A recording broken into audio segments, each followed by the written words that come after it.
your chairs a little closer to the light, darlings, and step into the stillness of the parlor where the shadows have finally learned to behave. I am Mrs. Beaumont, and you have wandered quite intentionally into another episode of absurd truths and blatant lies. Beside me, as constant as a debt and twice as handsome, sits my pharmaceutical pretty common-law husband, looking for all the world like a man who knows where the silver is buried, but has forgotten where he put the shovel. Hopefully he will offer to pour me a cup of my refinement soon. There is a rhythm to the way a story walks, a steady pulse like the beating of a drum against the red clay, and today that pulse carries us toward the glitter of crowns and the weight of old scepters. In honor of King Charles III making his way across the water to walk amongst us, we are unraveling the long, tangled velvet ribbon that binds our southern soil to the whims of royalty. It is an old ghost of a connection, one that hums in the rafters of every high-stepped house from here to the coast. To help me untie these knots, I've brought someone out of the bright Carolina sun and into the cool of the house. Please find a gracious welcome for Mysti Kole, a woman who shares the better half of my own blood and none of my restraint, my very own sister, come to tell us how the majesty of the throne looks through a North Carolina lens. Welcome, Mysti, and remember, the truth is entirely optional. I suppose the hour has grown sufficiently heavy to warrant a little liquid salvation. Shall I fetch the high-proof refinement, darling? You shall indeed, sugar. And do see that you employ the blue and white Delft tea service. I find the porcelain has a way of cooling the burn without offending the sensibilities of the afternoon. You can leave the fine china in the cabinet for me. Just put mine in a plain glass like a normal person who's actually thirsty. I've never seen someone work so hard just to swallow a drink. Sensibilities, Mysti. They are the only thing keeping the humidity from melting us into the floorboards. Tell me something, Savannah. With all this ritual and the tea sets and the refined voices, do you mean we can actually tell a lie? Of course, dear. Why, lying is right there in the title of the piece. And we aren't exactly real people, are we? We're just shadows cast against a very hot wall. Now let's get started. The humidity hangs heavy over the veranda tonight, a thick, suffocating shroud that smells of damp jasmine and the slow, inevitable rot of the river. You can hear the cicadas screaming in the breaks, a high, rhythmic pulse that sounds like the very fever of the earth itself. We sit here in the gloaming, cradling our tumblers of amber tea, watching the fireflies flicker like lost souls in the tall grass, while the radio hums with the echoes of a voice from across the black salt water. It was a voice of old silk and ancient iron echoing through the marble halls of Washington this past Tuesday, where a king stood before our men of power and spoke of a history we have tried with such desperate sweat and fervor to outrun. He joked of his ancestor, poor mad George, and the tea we cast into the harbor like a jilted lover's jewelry, but beneath that dry royal wit lay a correction as sharp and cold as a cane switch in the dark. He spoke of unyielding resolve and sacred geometry of checks and balances, his words falling like heavy rain on a parched field. We know that sound here in the South. It is the sound of a patriarch returning to a house left in disarray, a father who has watched his progeny grow wild and cruel in the sun, forgetful of the bones buried beneath the porch. They say our president found him elegant, a man of grace, but there is a trembling beneath that praise, the kind of nervous laughter a son gives when he realizes the old man has seen the flask hidden in his coat. We have been taken to the woodshed by our own blood lineage, a sharp and holy correction from a crown that remembers the soil long before we broke it with our own prideful hands. It is a bitter draught to swallow, finding ourselves caught in the teeth of history this way, realizing that for all our talk of independence, we are still tied by a silver cord to that distant, foggy island. Even now, as the king prepares to descend upon Virginia, to walk among the horses and the hill folk of Appalachia, there is a frantic, decorative joy in the air, a pomp and circumstance that masks a deep ancestral ache. We look to him because he is the ghost light of what we once were, a reminder of legal traditions and social graces that we have traded for the loud, brassy noise of the modern street. Down here, where the military families wait in the shadows of the pines and the defense lines hum with the industry of war, his talk of Ukraine and NATO feels like a desperate prayer for order in a world that has caught a terrible, shaken ague. We saw the heavy boots of the guards in D.C., the fear that stalks the White House like a panther, and in the king's unshakable resolve, we found a temporary shelter from the storm of our own making. As we reckon with the truth of our condition, we are a people of high society and low sorrows, clinging to the special relationship like a tattered heirloom shawl that no longer keeps out the chill. Perhaps it is only that ancient tarnished circle of gold, borne by a ghost of our own creation, that has the light enough to show us what it truly means to be a soul claimed by this hard American earth, an earth that remembers every transgression and every debt unpaid. We would do well to tip our hats in a quiet, fearful grace, hoping our kin have the ears to hear the sermon being laid out across the water before the darkness swallows the porch entirely. God bless America, and God save the King. And may the Lord in his infinite weary mercy cast a blessing upon the distillers of this amber, high-proof refinement, for they have provided the only golden ladder leading out of this God-forsaken afternoon. Cheers, ladies. The story of how we govern ourselves here in the States and how the cousins across the pond in the United Kingdom do the same ain't two separate tales at all. It's one long, moss-draped narrative of inheritance, of children rebelling against the father, only to find they've grown his same beard, and of institutions finally finding their way back to a common porch.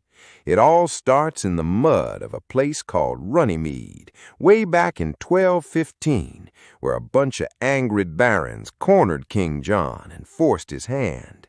They birthed the Magna Carta, a scrap of parchment that declared for the first time in the tongue of our ancestors that the law of the land is a master even to the king himself. Before that, a monarch's whim was as unpredictable as a low-country squall, but that charter planted the seeds of the rule of law in the dark medieval soil, promising that no free man would be snatched up or stripped of his rights without the lawful judgment of his equals. Now, don't you go thinking those dusty clauses stayed locked away in some English vault. When the first settlers climbed off those creaking ships in Virginia back in 1606, they didn't leave their rights at the shoreline. They carried the English common law in their pockets like a family heirloom. It was their birthright, a portable shield that promised them a jury of their peers and protection from any man who'd try to play God with their lives. By the time our local boys in the Virginia legislature got to fussing about the Stamp Act in 1765, they weren't hollering about some brand new ideas. They were demanding the ancient Constitution they'd been promised centuries ago. They felt the king had broken a sacred contract, and when they finally put pen to paper in 1787 to write our own Constitution, they were trying to build a Magna Carta for a new era, one that would stay put, written down so no silver-tongued politician could ever claim he didn't see the fine print. They took those old whispers about due process and proportional punishment and hammered them into the Bill of Rights, ensuring that the spirit of the 1215 Charter would forever haunt the halls of Washington. But here's the queer turn in the road, the part where the shadows stretch back the other way. For a long time, the British folks lived under the shadow of Parliament, believing that whatever the folks in London voted on was the absolute final word. They didn't have a single supreme book of laws like we do. But after the Great Wars passed, the wind shifted. The United Kingdom started looking west, seeing the way our independent courts acted as a levee against the flood of government power. In 1998, they passed the Human Rights Act, giving their citizens a way to argue their rights in court for the first time, much like we've done since the beginning. Then, in 2005, they went and did something truly American. They pulled their highest judges out of the legislature and gave them their own house, a proper Supreme Court. They even had their own Marbury versus Madison moment just a few years back in 2019, when the courts told the Prime Minister he couldn't just shut down Parliament whenever he felt the itch. It's a strange and beautiful circle, isn't it? We started out by taking their unwritten customs and locking them down in a cage of ink and parchment to keep them safe. And now, centuries later, they're borrowing our blueprints to modernize their own ancient house. The Americanization of British law is just the latest chapter in a book that's been being written since the Middle Ages. We're more like today than we've been since the tea was floating in the harbor. Whether it's the flexibility of the common law or the ironclad stability of a written code, we're all just drawing from the same deep, dark well of tradition. We're still trying to figure out where the state ends and the soul begins. It's a messy, beautiful, and never-ending project of reform, reminding us that the law ain't just words on a page. It's the only thing keeping the dark at bay. You're listening to a tale of ghosts, not the kind that rattle chains in the attic, mind you, but the kind that live in the way we turn a phrase, the way we notch a log, and the very way we pray. You see, the dirt beneath our fingernails here in the South is laid deep with the sediment of the old world. Long before the wars and the strivings of men took center stage, there was a steady, quiet wash of souls from the British Isles, the English, the Scots, and the Irish, depositing their lives along our Atlantic shores and deep into the dark folds of the mountains. If you look close at the non-political heart of our home, you'll see it's a direct inheritance, a transplant that took root in the heat and the swamp and grew into something altogether haunting and beautiful. Nowhere is this more eerie than out on the Barrier Islands, where the hoy-toiters of Ocracoke and Harker's Island speak a tongue that sounds like a message in a bottle from the 1600s. While the rest of the world moved on, the geography of those islands acted like a linguistic safe harbor, crystallizing the accents of southwest England and the Scottish lowlands. When they say it's a hoy-toid on the sand side, they aren't just putting on an act. They're using the phonology of Shakespeare's cousins. They use words like mummick when they're frustrated and quamish when their stomachs turn, relics of a lexicon that withered away everywhere else but stayed green in the salt air of the banks. But the water ain't the only place the old ways head. If you travel inland to the remote hollers of the Smokies, you'll find the stronghold of the Scots-Irish. These were a people in motion, carrying a rhotic R that bites harder than a winter frost, a sharp contrast to the soft R-dropping drawl of the low country plantations. When they say a holler or their kin in their breeches, they're speaking the standard 18th century vernacular of Ulster. Their music, too, carries that lonesome sound, where the fiddle plays a drone note that echoes the cry of a Highland pipe tune, keeping the old ballads like Barbara Allen alive in the mountain mist. Even the very houses we dwell in tell the story of this crossing. Look at the Charleston single house, that narrow, elegant thing standing perpendicular to the street. It's a descendant of the 1600 unit houses of London, sent through the Caribbean and modified with a piazza to catch the sea breeze. It's built for privacy, with a false front door that guards the family's peace, a very English desire. Meanwhile, down in Savannah, General Oglethorpe laid out his wards and squares with the geometric precision of the Enlightenment, hoping to bake civic virtue right into the city plan to avoid the squalor he'd seen in the debtors' prisons back home. We kept the Anglo-Saxon obsession with cured meats, too, salting and smoking our hams in the ham belt until the quality of a man's hog became a mark of his soul. From the Anglican elites of the coast to the fiery, individualistic Presbyterians of the hills, our moral mindset was forged in the pressures of 17th century Ulster and the gentlemanly codes of London. The Hibernian societies and the private social clubs weren't just for drinking. They were the gatekeepers of a British social order that determined how you spoke, how you built, and where you stood. This tripartite influence, the English structure, the Scots-Irish fire, and the Irish institutional grit, is the active ingredient in our Southern identity. Through the Ocracoke brogue and the lonesome fiddle, the British Atlantic world doesn't just survive, it breathes through us. History ain't a straight line like they teach in the schoolhouses up north. It's a dark, slow-moving bayou where the ghosts of kings and popes still paddle their pirogues through the cypress knees. Most of this union grew up on that English common law, a dry, brittle thing built on what judges said yesterday. But Louisiana, well, she's a different kind of creature entirely. She is a living laboratory, a place where the iron-fisted rigor of the Spanish House of Bourbon and the rational, cold-eyed dreams of the House of Bonaparte still draw breath in every courtroom and every shadow of the Vieux Carré. If you go walking through the humid streets of New Orleans, you're walking through the mind of Napoleon Bonaparte himself.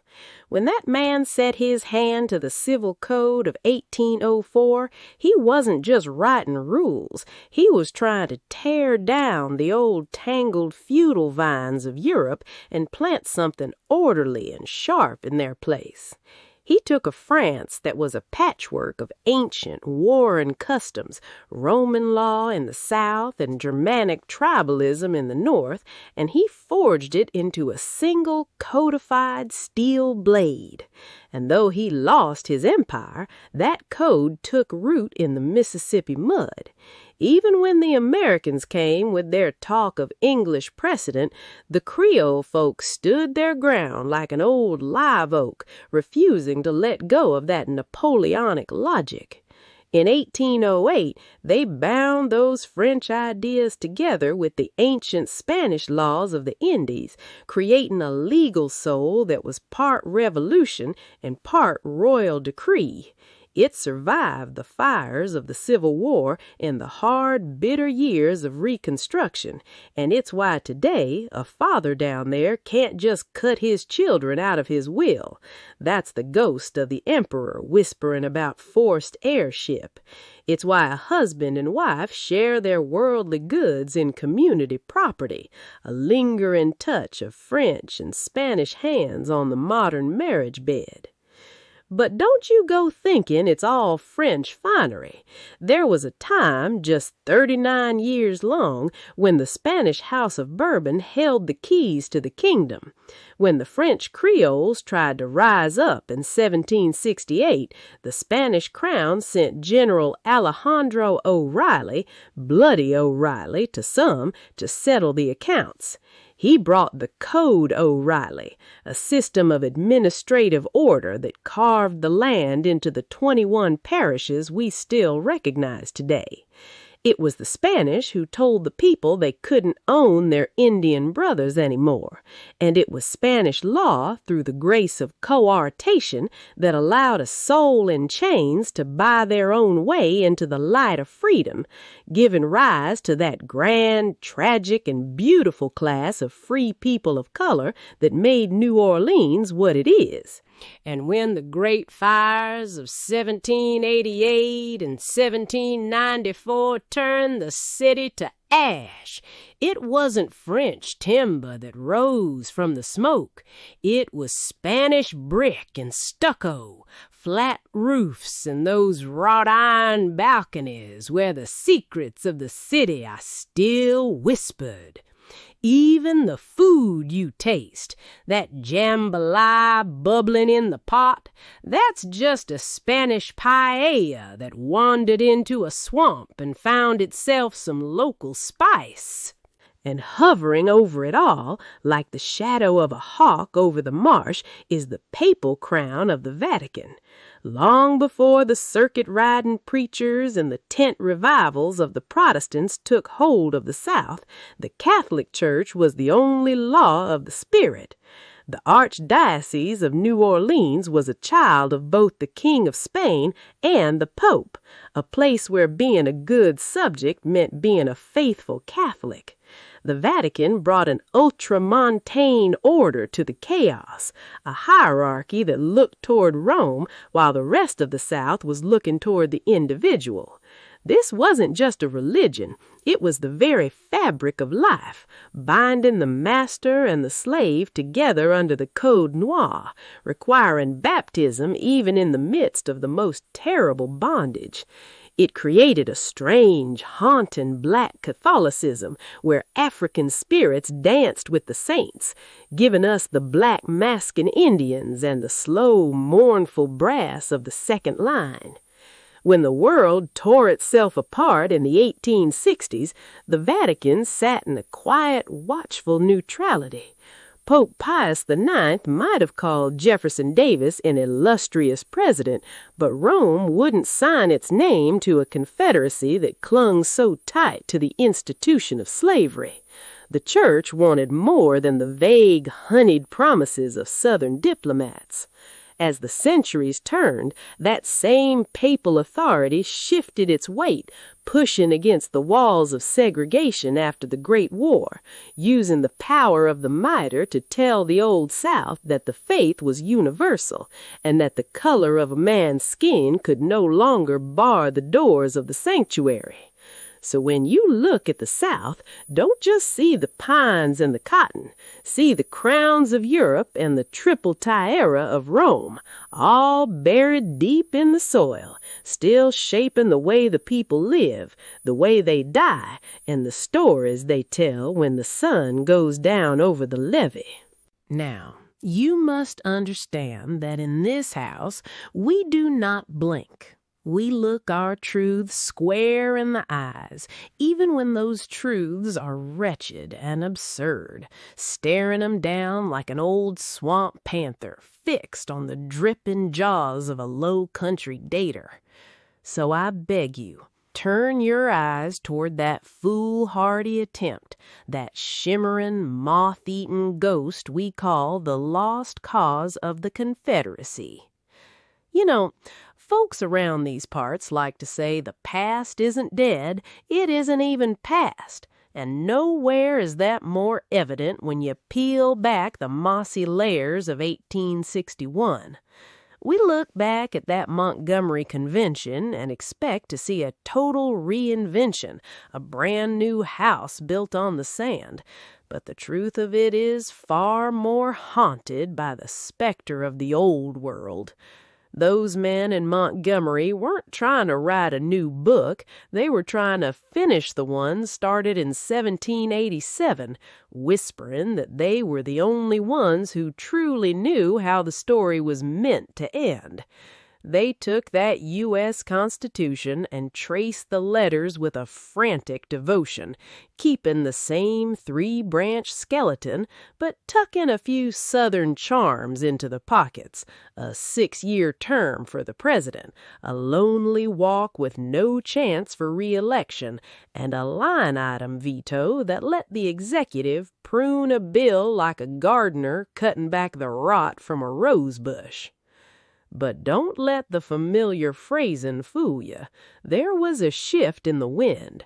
They swapped out a more perfect union for a permanent federal government, insisting that the states weren't just neighbors, but sovereign lords of their own soil. And yet, for all their talk of leaving, they were as silent as the grave about the legal right to secede in their own parchment, as if speaking the word too loudly might make the whole structure vanish into the mist. It wasn't just the ghosts of the founders lurking in the parlor. If you looked toward the Richmond counting houses, you'd see the shadow of the house of Bonaparte stretching across the Atlantic. There was a faction, led by Jefferson Davis himself, that looked at the Napoleonic model, that centralized, iron-willed, industrial engine, and saw the future of the South. They weren't just fighting for the old ways, they were trying to build a modern, warring state that could stand toe-to-toe with empires. Davis and his circle, steeped in the logic of Calhoun, saw Napoleon III as a brother in arms against a perceived Anglophile threat. They imagined a world where the Latin races and the Southern gentry stood together against an Anglo-Saxon tide that they feared would wash away the very foundations of their social order. This wasn't just philosophy, it was in the lead and the powder. Before the first shot was even fired, Davis had been importing French innovations like the Minié ball, and when the war grew lean, the Confederacy looked to the French nobility for a savior. You had Prince Camille de Polignac, the Lafayette of the South, leading Texas boys through the Louisiana brush during the Red River campaign, a true son of the French aristocracy wearing Confederate gray. Even as the lamps were going out in 1865, Polignac was sent on a desperate salt-sprayed journey back to Napoleon III, a final prayer for an alliance that was never destined to be. And what of the Holy See watching from the marble halls of Rome? Pius IX looked across the water with a heavy heart, writing to Davis as the illustrious president, but the Vatican's recognition remained as elusive as a ghost in the cypress knees. The Church's long memory couldn't reconcile with the chains of racial slavery. While Southern diplomats tried to sweet-talk Cardinal Antonelli with vague whispers of future manumission, the Vatican demanded more than just a Southern promise. Rome stayed its hand, leaving the Confederacy to navigate the rising tide alone, until the story finally ran out of pages and the marsh reclaimed the rest. My sweet, precious lamb, are you entirely certain you didn't mean to say staring like some ancient moss-backed alligator, just waiting for the ripples to settle so he might claim one of your dearly departed husbands as a light afternoon refreshment? Oh, surely you don't harbor the delusion that I would actually stoop to acknowledge a remark like that. No, let's be civil. Be a dear, sweet thing and pour me another measure of refinement in this porcelain, and find a bit of ice to temper Misty's glass while I attempt to gather the threads of my story. Out here, where the Spanish moss hangs like funeral lace from the live oaks and the pluff mud sings its briny song at low tide, we have a peculiar way of remembering who we are. You see, the rest of this country might have been born from a loud, angry divorce with a king, but down here in the low country and up through the red clay of the tidewater, we never quite let go of the ghost of the crown. We built a world on the bones of old hierarchies, a psychological architecture of high-born myths and tragic grandeur that makes us look at a throne not with the eyes of a revolutionary, but with the longing of a distant, wayward daughter. It started with a queen who never set foot on these shores, but left her name carved into the very dirt. Elizabeth, the Virgin Queen, looked across the Atlantic and saw not just a wilderness, but a theater for her Protestant ambitions. She sent Raleigh, her favorite courtier, to claim these barbarous lands, and when his men returned speaking of a fruitful paradise on Roanoke Island, he christened it Virginia in her honor. That naming was a branding, an anchor that hitched the Southern heart to the Tudor court forever. We weren't just a frontier, we were an overseas England, a prestigious daughter of the palace. And when those 100-odd souls vanished into the swampy mists of the lost colony, they didn't just leave us a mystery. They left us our first aristocrat in Virginia Dare. Her birth in the colony's tragic end gave us a heritage of high-born struggle, a belief that we were founded for noble purposes, far removed from the cold, utilitarian commerce of the North. By the time the 19th century rolled around, we found a new mother in Queen Victoria. Her reign was the heartbeat of the Old South, providing a moral blueprint that felt as natural as the rising tide. She was the sovereign and the matriarch, the angel in the house, who made piety and submission look like a holy calling. Our women mirrored her every move, from the white lace of their wedding gowns to the word obey in their vows. But it was in our grief that we mirrored her most deeply. When Prince Albert died and Victoria draped herself in perpetual black, she gave the post-war South a way to sanctify its own immense loss. We took her rigid mourning etiquette, the jet jewelry, the lock of hair kept in a locket, and turned our sorrow into a public performance of gentility. It was our way of telling the world that though our houses were burned and our wealth was gone, we still belonged to a global, sophisticated Anglo-Saxon order that no army could truly dismantle. Now, we've always had a soft spot for a local girl who could bring a king to his knees. Take Wallace Warfield Simpson. She might have been born in Pennsylvania, but she was raised in the tea rooms of Baltimore's Southern elite. When Edward VIII walked away from the British throne because he couldn't breathe without her, the South didn't see a Yankee harlot like the London papers did. We saw an American princess with enough wit and steel to conquer the House of Windsor. When they visited Baltimore in '41, the streets were choked with 200,000 people cheering for the woman who almost wore the crown. It's a trope we love, the idea that a Southern woman possesses a natural grace that makes all those dusty European traditions look pale by comparison. But our imagination doesn't stop at the English Channel. We have a dark, haunting fascination with the Romanovs, those holy martyrs of a lost civilization. Their end in a bloody cellar in Ekaterinburg mirrored our own lost cause narrative, a refined aristocracy supposedly overthrown by a godless rabble. We clung to the clues of a vanished past, following the story of Grand Duchess Anastasia with a hunger that defied logic. When Anna Anderson spent her final years in Virginia claiming to be the lost princess, the South wanted to believe her.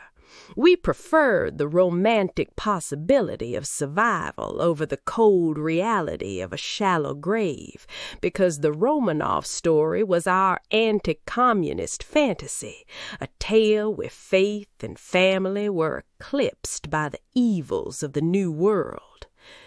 And then there was Elizabeth II, the reassuring constant. For 70 years, she was the personification of the stability we craved. When she visited the Old Dominion to walk the grounds of Jamestown, it wasn't a celebrity appearance, it was a bridge across the centuries. Her presence validated us, reconnecting the South to its royalist origins.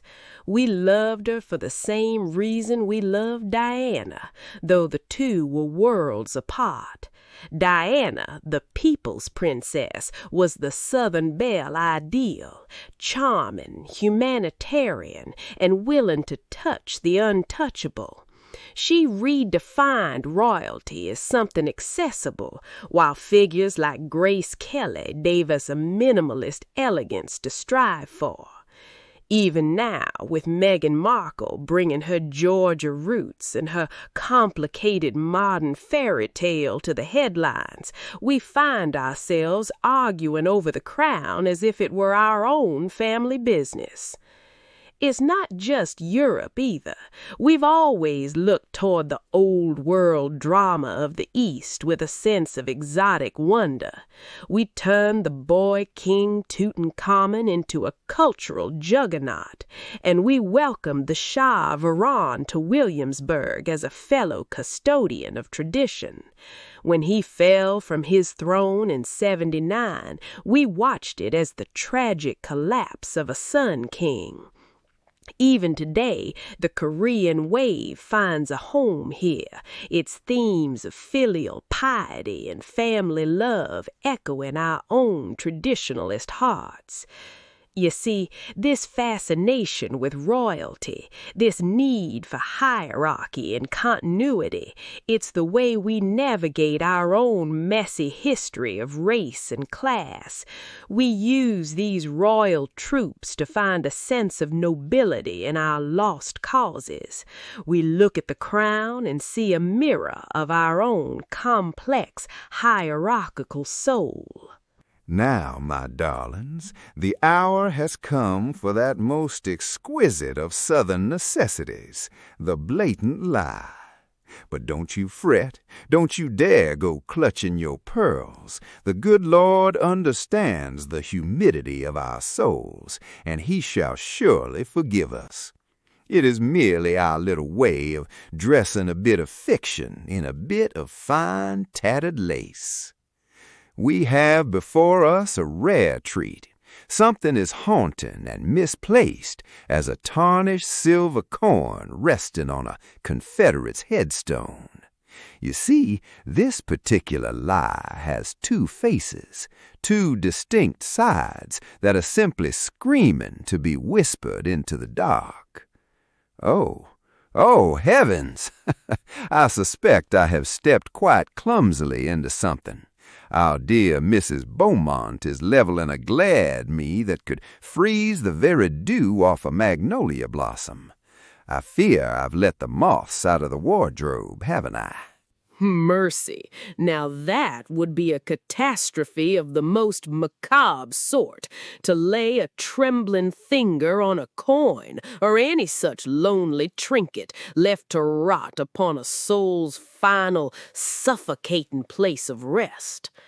I tell you, there is not enough haint blue paint in all of Mississippi, nor enough green glass Coca-Cola bottles buried neck deep in the weeping earth to sanctuary a person from the reckonings that follow. The hags and the spirits would descend upon you like a summer fever, darlings, and you would find yourself gasping in a house where the very shadows have grown teeth. Now, our story.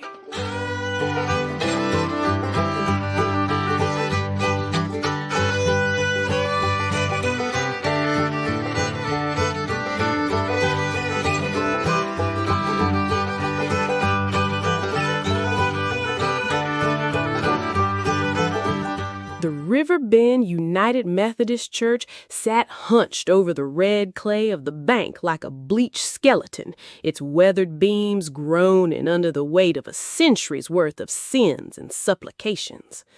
Inside, the air was thick enough to choke a horse, smelling of floor wax, old hymnals, and the rot of unwashed grief. Faded cream walls absorbed the light, and the grand arched windows bled a jaundiced yellow onto the floorboards, where the dust motes danced like tiny damned souls. The choir arose, a heavy-set women with bosoms like shelf ledges, and began to wail, "Shall we gather at the river?"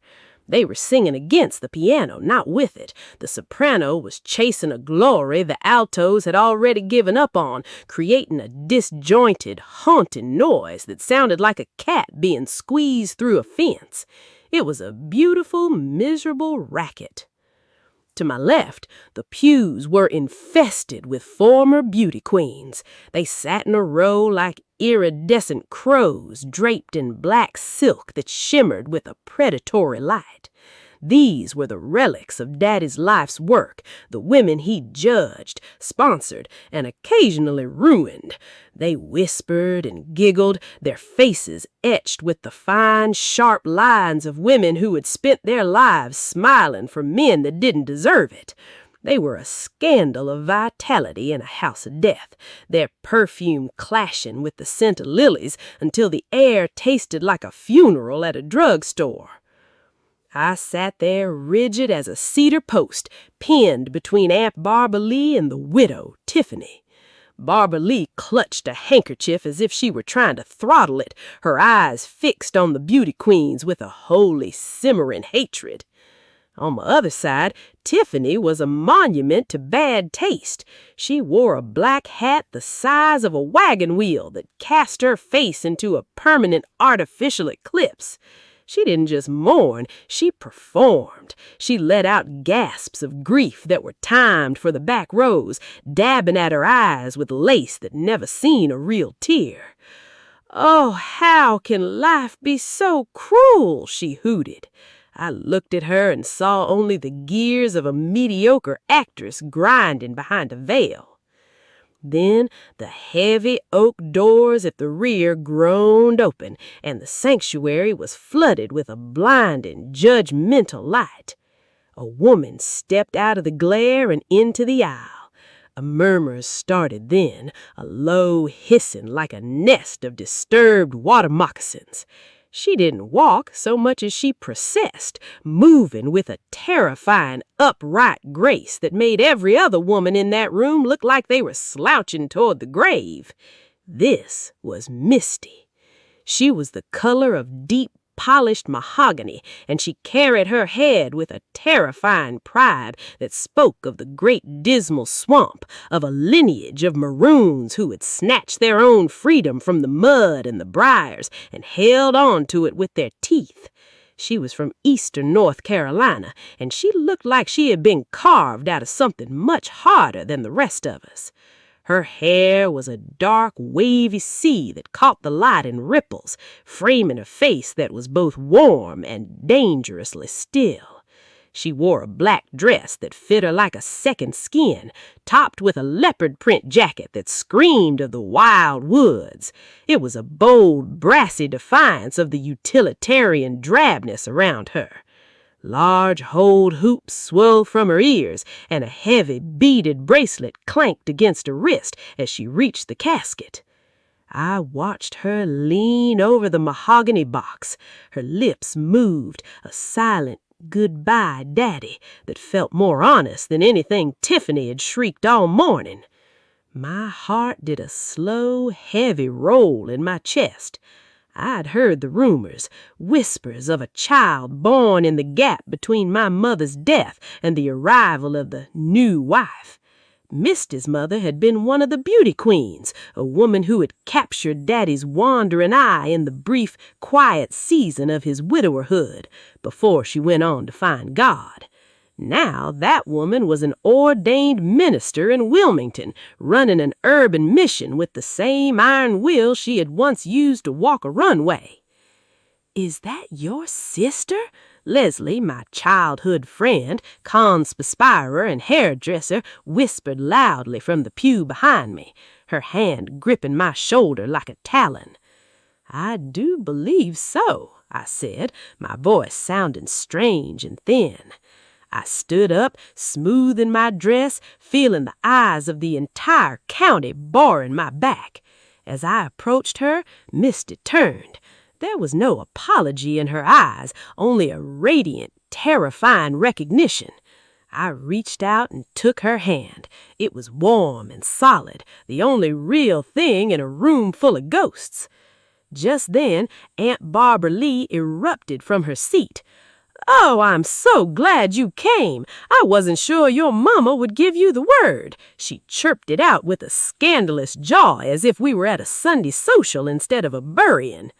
I looked at my aunt, the fog of the morning finally beginning to lift. "You knew about her?" I asked. Barbara Lee gave a sharp, wicked little laugh. "Oh, honey, everybody knew but you." The truth hit me like a wet clod of earth. The irony was so thick you could have cut it with a knife. The town, the church, the beauty queens, they had all been keeping the secret like a communal pet. Before Leslie could offer whatever hilarious remark was brewing in her throat, Tiffany let out a scream that would have curdled milk. She lunged into the aisle, her wagon wheel hat wobbling dangerously. "Y'all are ruining my husband's funeral," she wailed, stumping her foot with the fury of a spoiled child. There was a sharp, dry crack, the sound of a cheap stiletto giving up the ghost. Tiffany's world tilted. She went down in a frantic heap of imitation Chanel and black netting, her head hitting the edge of a pew with a sound like a melon being dropped on a sidewalk. The choir stopped mid-note. The silence that followed was absolute, broken only by the sound of the river rushing outside. Leslie leaned over, her eyes wide as dinner plates. "Oh, hell," she muttered with a dark, satisfied sarcasm. I looked at my sister, then at the fallen widow, then at the altar. A laugh started deep in my gut, unholy and unstoppable. I wouldn't for the world dream of stripping poor departed Daddy of the dignity, that heavy, suffocating solemnity he so rightly deserves. But I declare that funeral was a most peculiar piece of theater. Mama did warn me, in that hushed, frantic way of hers, that you all have a most particular, almost feverish way of handling the departed down here in the damp. The heavy oak doors groaned on their hinges, protesting my entry like the old women in the back pews who believe heaven has a velvet rope. For a moment, the light from the Carolina sun chased me inside, pinning my shadow against the worn floorboards of Riverbend United Methodist. I stood there, my heart thrumming a rhythm my mother taught me, the steady beat of the Maroon folk who lived where the dry land met the swamp, people who knew how to find a path where most saw only thicket. I adjusted my leopard print jacket, feeling the weight of the gold hoops at my ears, wondering if I looked like a daughter coming home or a predator entering a fold of very confused sheep. I knew the faces in those pews from the clippings Mother kept tucked in her Bible right behind the Book of Ruth. I knew Aunt Barbara Lee's copper penny red hair and the way the beauty queens held their chins to keep the years from sagging. But I didn't know the woman standing by the casket, the one with the quiet, searching eyes that looked so much like mine. Daddy had been a man of many mansions, it seemed, but he'd kept the keys to each one separate. He'd built a wall between us taller than any swamp cypress, and I couldn't for the life of me figure out why he thought one daughter's light would dim the other. To him, we were just trophies for different shelves.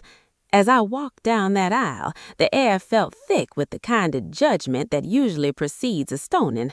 I felt the heat of their stares on my neck, but I kept my spine straight, carrying the pride of a lineage that never asked for permission to exist.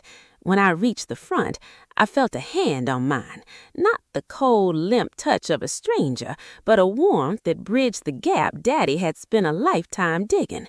My sister's grip was a lifeline, and for the first time since crossing the threshold, the trembling in my knees went still. We didn't need words. We had the shared geography of our father's silence written in the lines of our faces. Then there was Daddy's young widow, Tiffany. She sat there like a wilted magnolia, draped in enough black lace to shroud a battleship, letting out gasps that sounded more like a stage rehearsal than a heartache. She was the former Miss Mississippi, a title she wore like a shield against the world that had moved on without her. I saw my sister's lip curl just a fraction of an inch, a tiny sharp blade of a smile, and I felt a matching spark in my own chest. We were different branches from the same twisted tree, but we both knew a weed when we saw one growing in a flower bed. The moment she stood up to shriek about her ruined funeral, I saw the truth of her. She wasn't mourning the man, she was mourning the audience. When that cheap stiletto snapped and she went down in a flurry of vanity and polyester, the sound of her head meeting the wood was like a period at the end of a very long, very tiring sentence. I looked at my sister, and she looked back at me, and the laughter that bubbled up between us was the first honest prayer that church had heard in years. It was a holy sound, the kind that breaks chains.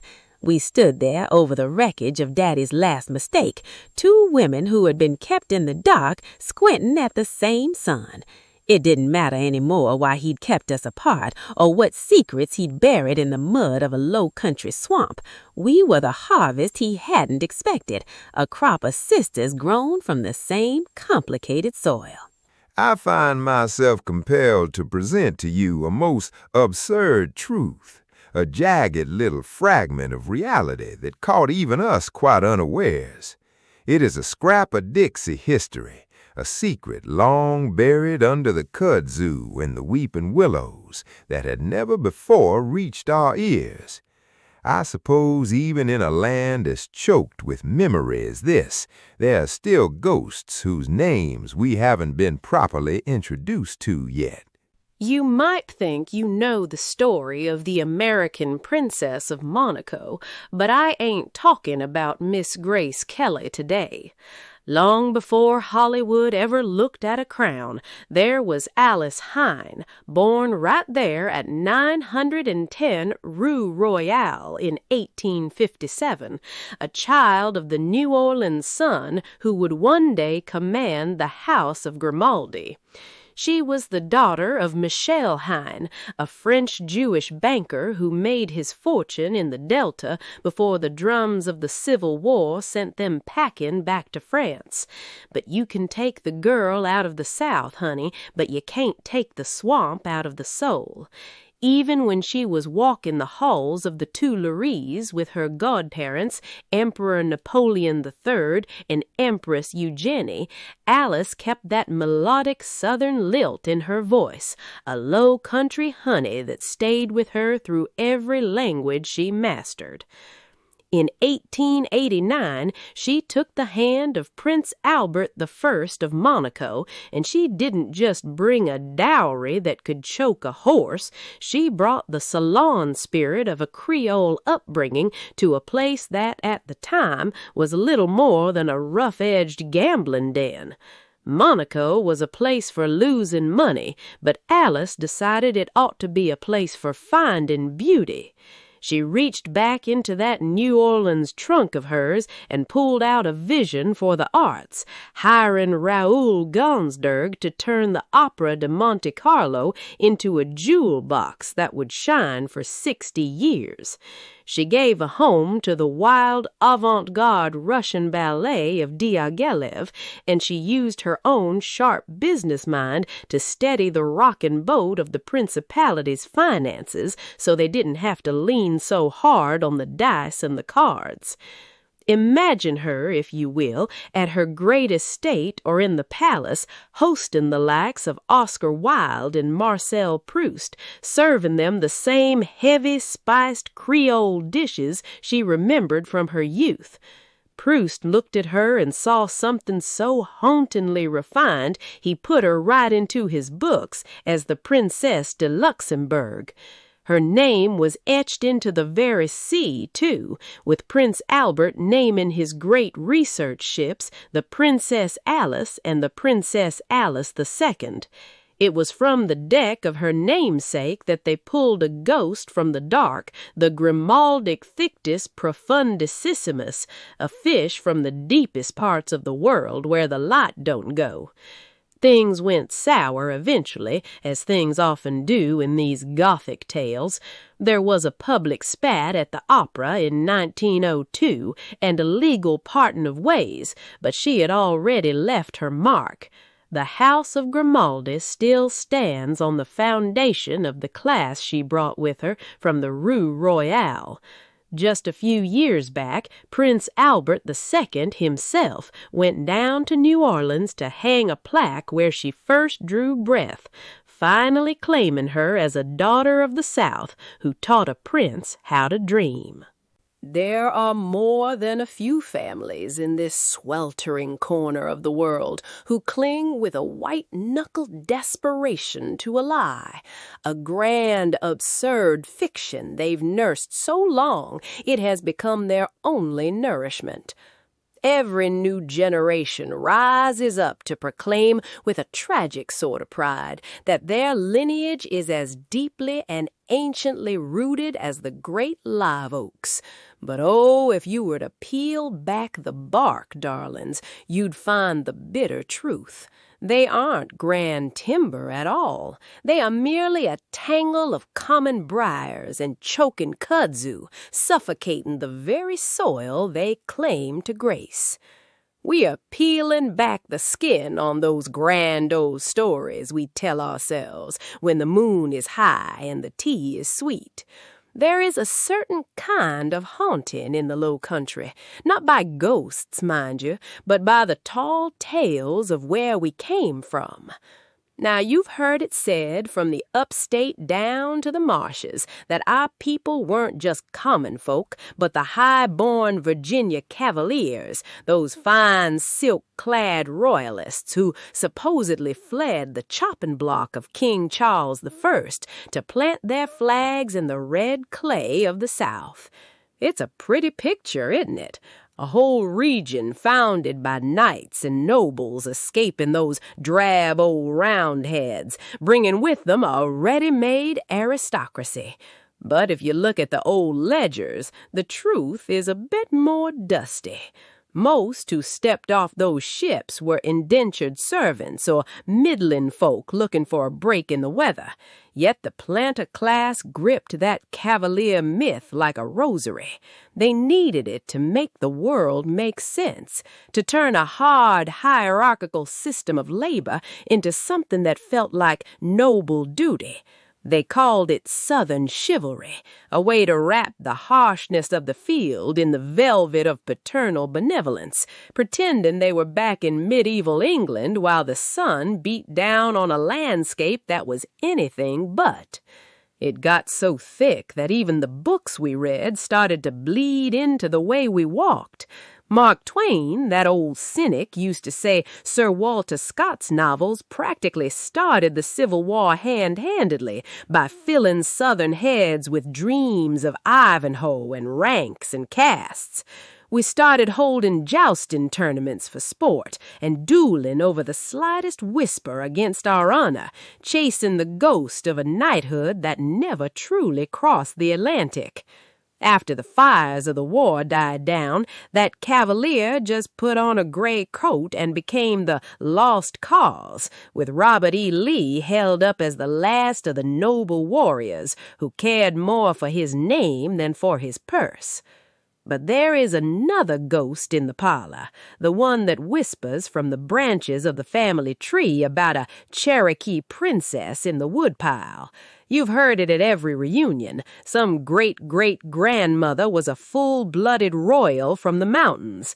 Now, the Cherokee didn't have princesses, not in the way a king has a daughter, but the title became a fixture of our Southern law nonetheless. This myth, see, it wasn't just a bedtime story, it was a shield. Back when the laws were tightening like a noose around anyone with a drop of African blood, claiming a Cherokee ancestor was a way to explain a dark eye or a tawny skin without losing your place in the sun. If you could call her a princess, then you weren't just common, and you certainly weren't colored in the eyes of a cruel law. You were descended of American royalty.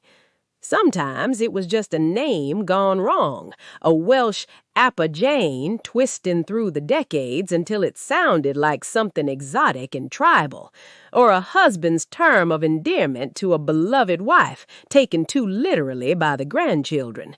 We have the DNA tests now, and the Dow's rolls don't lie, often showing a blank space where the princess used to be. Yet the story stays, doesn't it?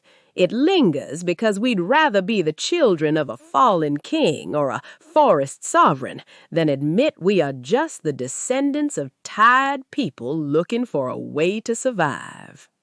We must urge you, with all the refined insistence of a Delta hostess who won't let you leave without a Tupperware of leftover ham, to come back and join our circle again. Yes, we are going to say it. It is an unwritten rule for these parts, a sacred liturgy whispered in the rustle of the cornfields and shouted from the spaces between the grand white columns of the manor porch. It is the heartbeat of our hospitality, and it remains unchanged by time or tragedy. Y'all come back, you hear? Oh, this heavy road I walk. Yeah, this heavy road I walk.